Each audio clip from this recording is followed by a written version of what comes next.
Well, last week's video caused quite a few comments actually. And so I wanted to take a few minutes to talk a little bit more about a reader's edition of the Greek New Testament, how to use it properly. So that's what we're going to do in this video. So let's get into it.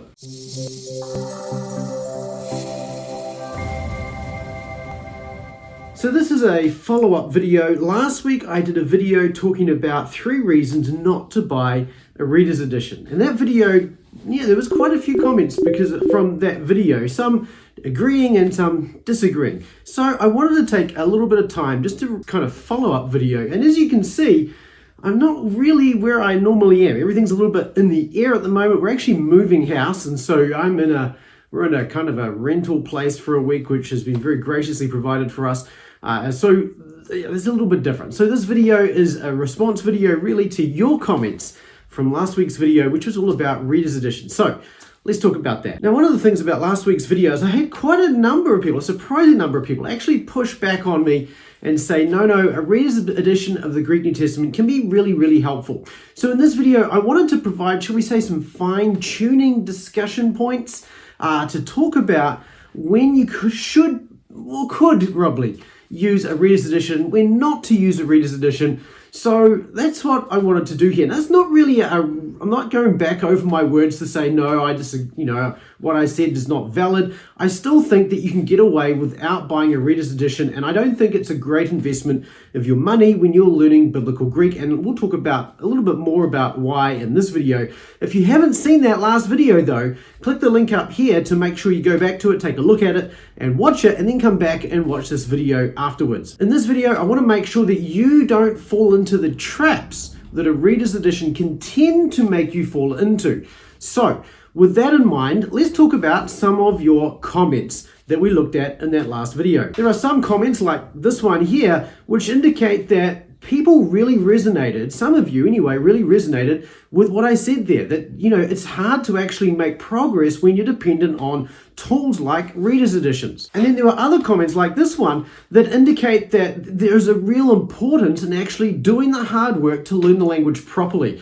And in fact, for what it's worth, if you're interested, there was another video by Stephen Hackett, who is he's a Master New Testament Greek member. He's learning the vocabulary and everything in the New Testament. Really interesting video he did, which I'm going to link to in the description below, which I recommend you check out, in which he explains his surprise that many professors of Greek don't actually read the New Testament in Greek as well. So go check that out as well. But there's generally a lot of agreement. There was some agreement from the video last week to say, you got to do that hard work to learn the vocabulary so that you can get the most out of the language. And generally, the principle is that the harder and more work you do to learn the language, the better off you're going to be for it. There's some real benefits to it, and I want you to get those benefits. Not so you can say, I know how to read Greek, but so that you can read the New Testament in the original language for the sake of your soul. Reading Greek, learning Greek is not an academic exercise. It's a spiritual exercise in which you and I learn the language so that we can know the word, we can know the Lord. That's really what we're aiming to do here. But there was also some disagreement. For instance, some people find that reading a Greek reader's edition is actually motivational. And by that, what I really think they mean is that because they don't have to do all of that hard work to learn the vocabulary, they're able to actually keep working on their Greek, and they're not so discouraged by that lack of knowledge. Hey, if you're getting value from this video, do you mind hitting the like button and the subscribe button and the notification bell? That way, when new videos come out, you'll be the first to hear about it. And also, hitting like really helps this video get found by more people. Thanks very much. And there are other people who kind of disagreed, but they were using the reader's edition in a way that they'd sort of built a system around it. And that's really a good way to use a reader's edition. And I'm going to talk about that a little bit more in just a moment. Because when you use a reader's edition and you build it into part of a system, it's the system itself is actually going to be the key or the stepping stone to allow you to be able to read the New Testament properly. And that's actually where I started from. I started Master New Testament Greek because I created a system, not using a reader's edition, using a regular Greek New Testament, where I could learn all of the words of the Greek New Testament, step by step, book by book, in such a way that I would be able to be free when I came to the text and develop my knowledge of the syntax. Because there's two things that really prevent us from really knowing how to read Greek. One is we don't know the vocabulary, and the second one is we don't know the syntax. Okay, now you can read English and you can understand kind of the basics of syntax without knowing how the syntax actually is structured and so on. And a lot of people will actually learn Greek that way. But I want to know the syntax so that I can understand the choices that the author is making so that I can get more out of my reading. Because it's not enough just to be able to sort of skim through even at a 15-year-old level. I want to have a really good understanding of why the author has structured the text the way he has. So syntax and vocabulary are two elements that really can go together very nicely to give you a really rich understanding of what's going on when you're actually doing the reading. And that's really what I want. And the idea of a system like Master New Testament Greek is it gives you that step-by-step approach to the hard work, so that you're doing the hard work, but in a way that is actually scalable, in a way that is not overwhelming, and in a way that is going to give you real benefits in a timely and proficient kind of manner, okay? And so with that said then, there are some valid use cases for readers' editions, okay? And really, there are not a lot. I really want to highlight two, I think. And you could boil these down to one, and that is that you're doing the hard work, you're working away, trying to learn the vocabulary and then develop your knowledge of the syntax as you read, and that's great, right? So that's when you want to do this. So you're doing that hard work already, but then you're working in a text that you haven't yet worked through, such as maybe Luke or Hebrews or whatever it happens to be, something that's a little more advanced than where you're at. And there are three kind of places initially that you'll be doing this. One is if you're reading somewhere ahead in the New Testament, another one is somewhere ahead in, say, the Septuagint, or perhaps in the Apostolic Fathers. So in these three cases, you're reading stuff and material in Greek that you haven't learnt the vocabulary for. And I think this is a valid place to be working from a reader's edition on two bases. One, you're already doing the hard work somewhere else because you're working your way up to that and you haven't yet got to the stage yet. Or two, you're kind of never anticipating going to get to that stage. And I would add another thing to this, and that is that when you do get to that stage and you are doing that work, you're not just sort of, reading through the text once. Okay, and we'll come back to that in just a moment. But the key thing here is that there are times, for instance, inside Master New Testament Greek, what we do inside there is we have weekly calls where we're reading through the Septuagint, the Greek New Testament, and the Apostolic Fathers on a monthly basis. So each month we pick one book from, say, the Septuagint, and then we'll read a section of that. Or this month we're reading through, for instance, Luke chapter 2 in the New Testament. And Luke in the Master New Testament Greek system is way down the track. So it's going to be one of the last books that you actually work on. So rather than sort of having to skim through all of the New Testament to get to that stage, you're working away, let's say, in the Gospel of John or Mark or something that's a little bit earlier, and then you can go ahead, get a reader's edition, and work your way through that later book while you're also doing all the hard work in the earlier book. And the benefit of this is that all the hard work you're doing in that earlier book also has benefits in that later book. So that means you actually aren't going to need to use a reader's edition anywhere near as much in that later text as you would if you weren't doing that hard work. And that's really the benefit that I want to encourage you to take. So you're doing the hard work, but then you're using a reader's edition on a short-term, temporary basis just to sort of for a particular project or something that you're working on. So that would be the valid use case, I think, for a reader's edition. But having said that, you really don't need a reader's edition to do that. All you can do is you can get a copy of, say, Bura and Miller, their lexicon. That's the canonically listed lexicon of the Greek New Testament. I'll leave a link in the description below here. And that would give you enough to be able to sort of skim through and see what words you're going to expect, and then you can learn those words, and then, well, you don't really need a Greek reader's edition at all.